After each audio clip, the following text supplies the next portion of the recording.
Okay. ఒక్క నిమిషం. ఒక్క నిమిషం ఆగండి. గట్టిగా మాట్లాడండి. మాస్క్. ఓకే.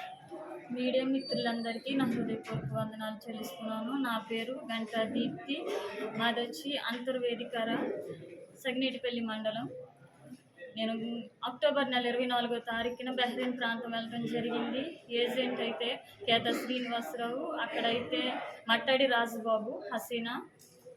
నేను ఏజెంట్లు నమ్మి వెళ్ళాను. అయితే వారు చాలా మోసం చేశారు నన్ను. నాకు ఇక్కడ ఒక పని చెప్పారు, ఇక్కడైతే కేవలం సింగిల్ బిల్డింగ్, ఒక బేబీని చూసుకోవటమని చెప్పారు. అక్కడ నాకు 4 అంతస్తుల బిల్డింగ్లో తీసుకెళ్ళి పెట్టారు. పైన సమస్తము నేనే, కింద నుంచి అన్ని మోసుకోవాలి, లిఫ్ట్ ఉండదు, ఏమీ ఉండదు, భోజనం అయితే సరిలేదు. నేను చాలా సఫర్ అయిపోయాను, అక్కడ చాలా బలహీనం అయిపోయాను.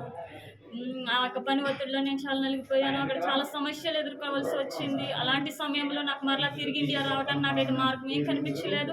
అలాంటి సమయంలో మంత్రి గారు సుభాష్ సార్ గారి గురించి నేను విని వెంటనే వీడియో చేసి పంపడం జరిగింది. ఆ యొక్క వీడియో చూసిన వెంటనే సార్ స్పందించి నన్ను ఆ యొక్క అధికారులతో మాట్లాడి నన్ను ఇండియా రప్పించడం జరిగింది. నాకు ఇంత హెల్ప్ చేసిన సుభాష్ సార్ గారికి, అలాగే పవన్ కళ్యాణ్ గారికి, మంత్రి లోకేష్ సార్ గారికి, అలాగే సీఎం చంద్రబాబు నాయుడు గారికి కూడా నా హృదయపూర్వక వందనాలు తెలియజేస్తూ ఉన్నాను.